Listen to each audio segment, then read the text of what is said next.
Welcome to the first installation of Truth Unveiled. Or maybe I call it Truth Revealed. I don't know. We'll figure out what we want to call it. But what we're going to focus on today is what is narcissism, right? The types of narcissism that are available. Well, I wouldn't say available. The type of narcissism that is around you and how you can identify the differences. Okay, so the first one we're going to start with is, I'm looking at my notes here, is the somatic narcissist. Now, these are the type of persons who are very concerned with vanity. Now, I don't want you to mix up someone who is vain with someone who is a narcissist. Okay, a somatic narcissist, one who's consumed by how they look and how they dress, and they're normally the ones who are in the latest fashion at all times, or they're the beef buffs. They have to look a certain way at all times, and it should not be confused with those who just want to look nice and those who just want to be healthy. You can actually tell the difference when you're around them. It's almost as though they're obsessed to a level of possession to how well they want to look for people, right? The other type of narcissist is the one that takes praise, right? They're the ones that always like to be in the center of attention. They're the ones who like to be the one that gives the jokes. Like, you will find those people, no matter what scenario you place them in, they want to be the one that makes everyone laugh, and always laughing continuously from, let's say you have an event, let's say from 5 to 9, and they will repeat that if you have the same event the next morning, or repeat that again if you have the same event in the evening. They're always a center of attention. And if you focus really well on them, when someone else takes the stage, they're not as, how would you put it? They're more reclusive when someone else is the center of attention, and quickly they try to overturn it so they become the center of attention again. Whew. It took me a while to understand that it wasn't just a great personality that they had. It was, I need to feel praise. And I have a tendency to say my narc, but it's not my narc. So the main narc that was in my life had this particular problem. And we're going to get into it and also reveal the name of it.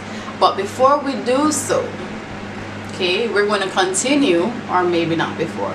I'll tell you what that name is. They're the cerebral narcissists. From them, no.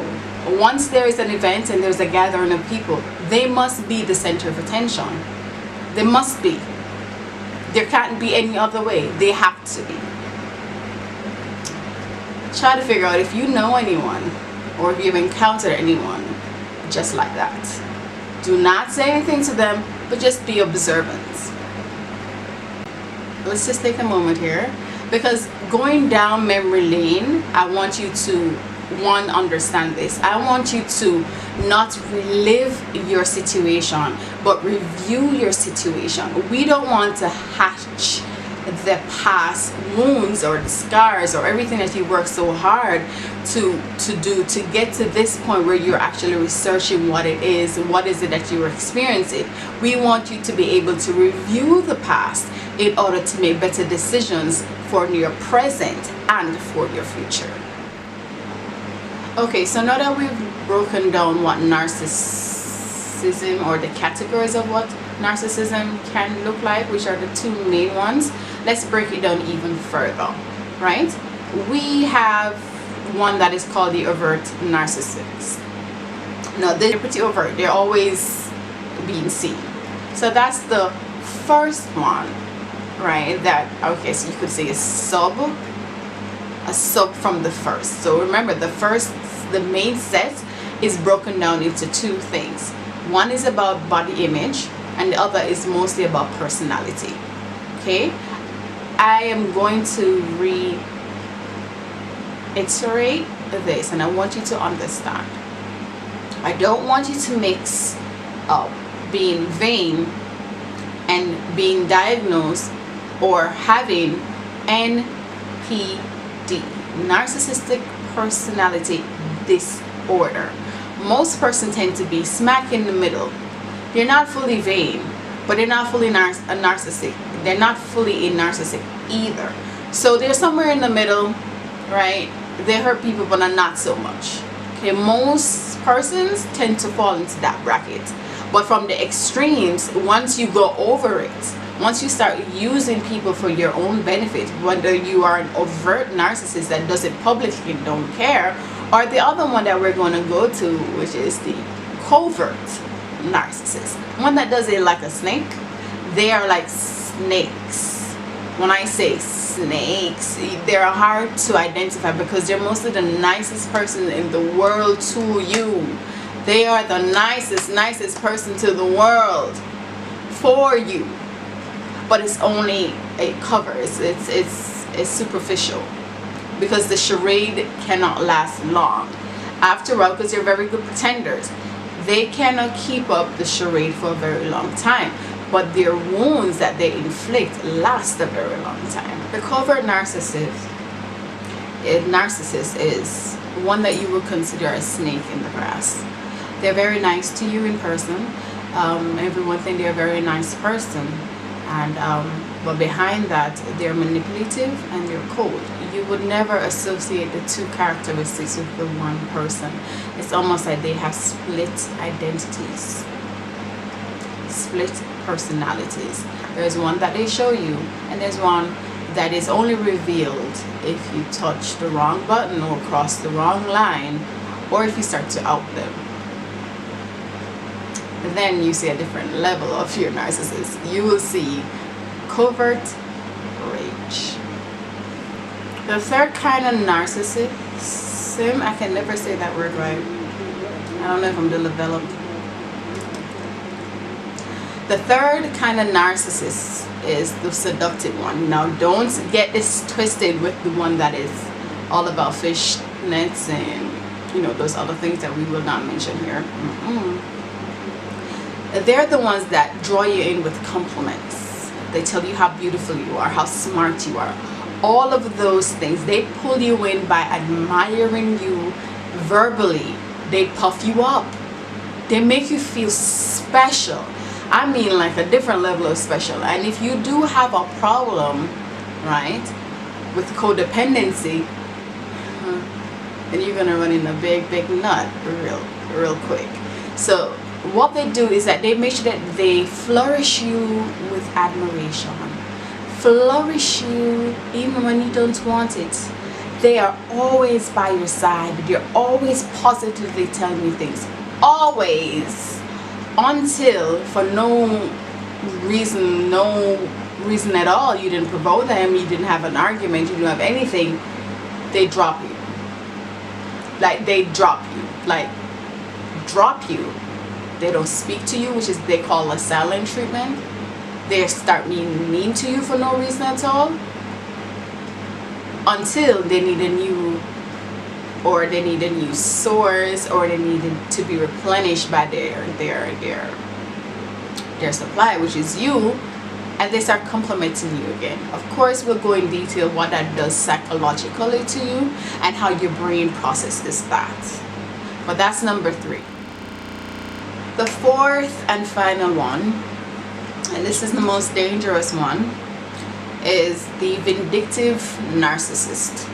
They're sometimes confused with the overt narcissist because they're so very vocal and they're so aggressive.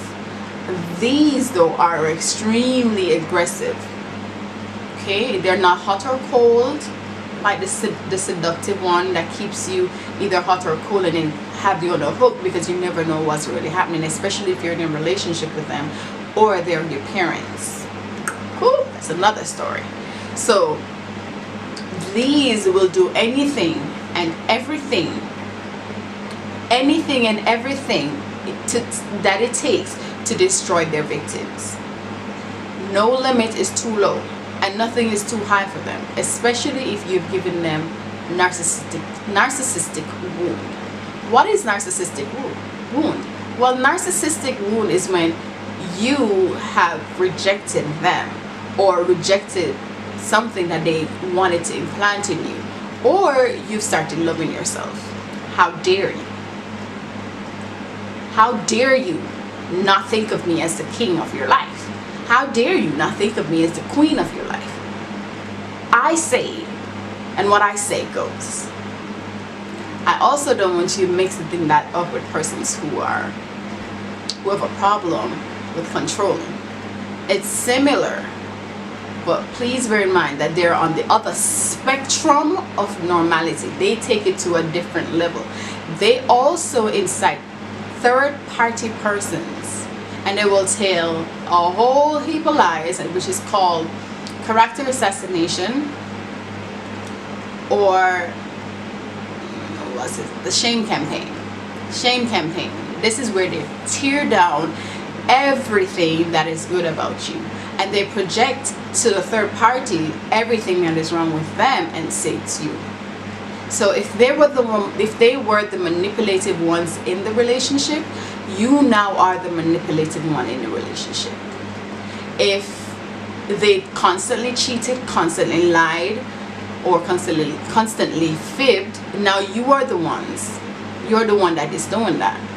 If it is that you were always shy and you were always being apologetic and understanding, they will take that personality onto themselves when they're projecting it to the third party, saying that they're always trying to be understanding. They used to listen to your problems, they were there for you, they supported you. So everything that you used to do to try to appease this narcissist, it's going to be flipped. It's basically a hurricane in your household, and a hurricane you can't turn off because the narcissist now sees you as #1 enemy. How dare you challenge their authority? It's kind of crazy. I don't know how their brain works. It took me a while for me to understand, right, that I wasn't crazy. Of course, the shame campaign had people thinking that I'm unstable, because what they try to do is make themselves appear better. They have to appear better. There's no room in their psychological brain for them to have a fault. They don't know how to apologize, like truly apologize. They like the praise or the sympathy that people give them, especially when they know that everything that they have said is a complete lie.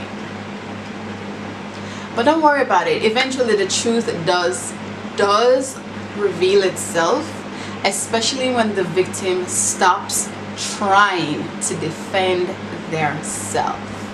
If you stop trying to defend yourself to every third party that narc has decided to make and use them as a target against you, then you have succeeded. Now it sounds counterproductive, because once someone lies on you, your natural instinct is to defend yourself.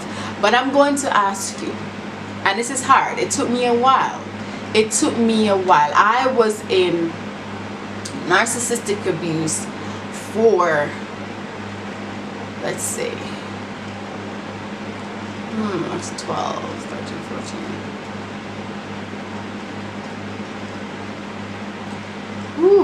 Can't remember. So I was in narcissistic abuse, or in a narcissistic open relationship, for 12 years. After that, the abuse still continued, but it was on the down low, because I was too ashamed, after the discard, because my discard was a public one. I was too ashamed, and I didn't know what was wrong with me. Why is it that he still had me around his finger? It was a mess. It was a true mess. So after coming out of that relationship, your brain hasn't settled. It's hard to explain.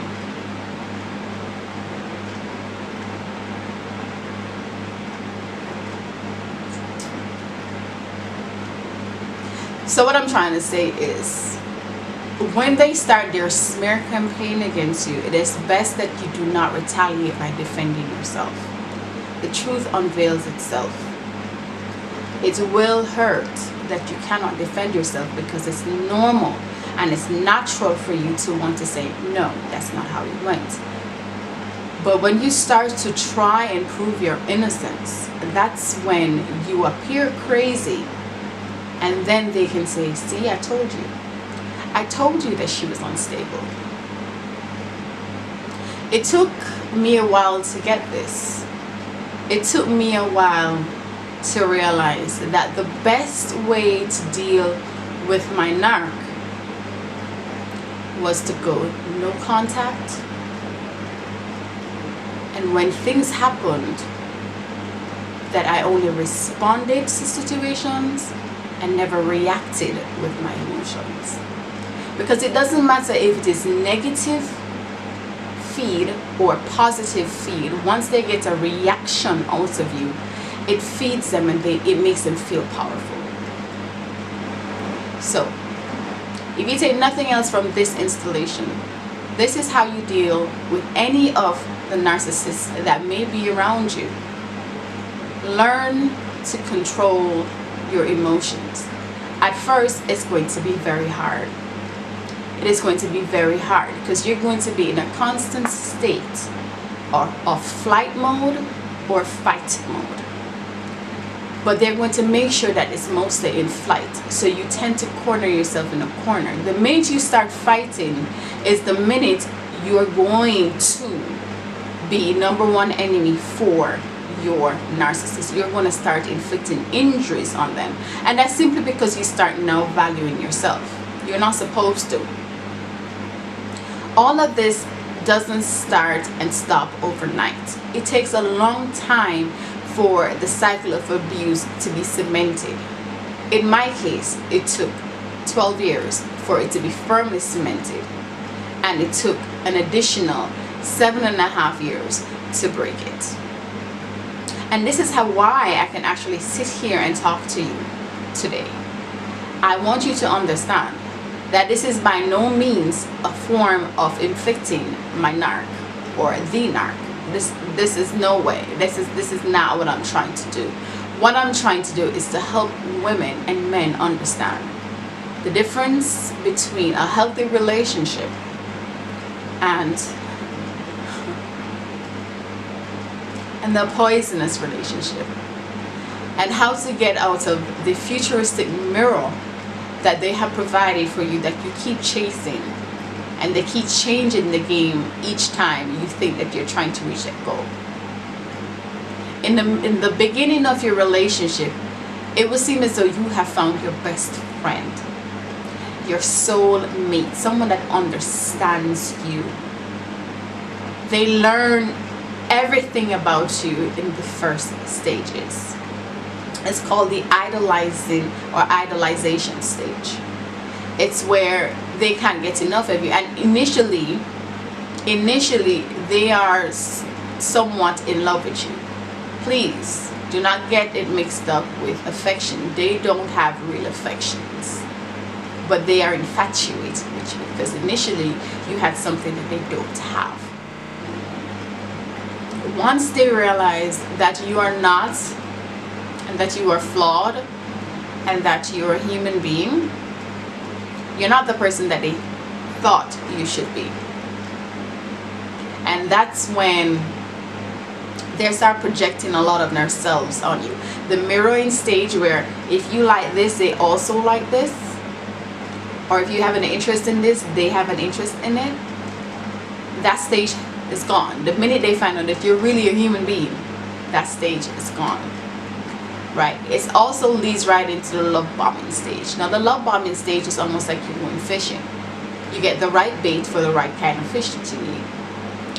You make sure that your strings are tied properly, and if your fish is at a certain depth, you make sure that there's enough weight on it so when you throw your fly, it goes to the depth that it needs to catch the right amount, the right fish with the right bait. This is what love bombing is. They will sabotage every sense of red flag that may fire off in your system by showing you how much they love you. They place you on a pedestal, publicly and privately. It is all about you. And the more they do this, is the more you start to believe. It's the more you start to ignore the little signs, the red flags. And the more you do that, is the deeper the hook goes. Now for those who do fishing, there's something called a sea hook. No matter how much a fish tries to get off of that hook, the more it struggles, the deeper the hook goes. It's a circle hook. And that's also with the abuse. It's a circle. We'll go in deeper in that, the cycle of abuse from a narc, and how to identify the subtle flags before they get really bright and you can't come out on your own. Please know that no matter what stage you are in your abuse, that you are loved, that you are not crazy, that you are smart, that you can be independent of. And if you are someone that came from an abusive relationship or an abusive family before and have found yourself married to a narc, please, I know this is not what you want to hear. And it's not something that I wanted to hear either. But you cannot change the narc. The narc does not want to be changed. And even when I give you tips, or you get tips on how to deal with persons with narcissism, you will eventually learn that it does not matter. Love is not reciprocal because there is no real love. There's love on your end, but there is no real love on their end.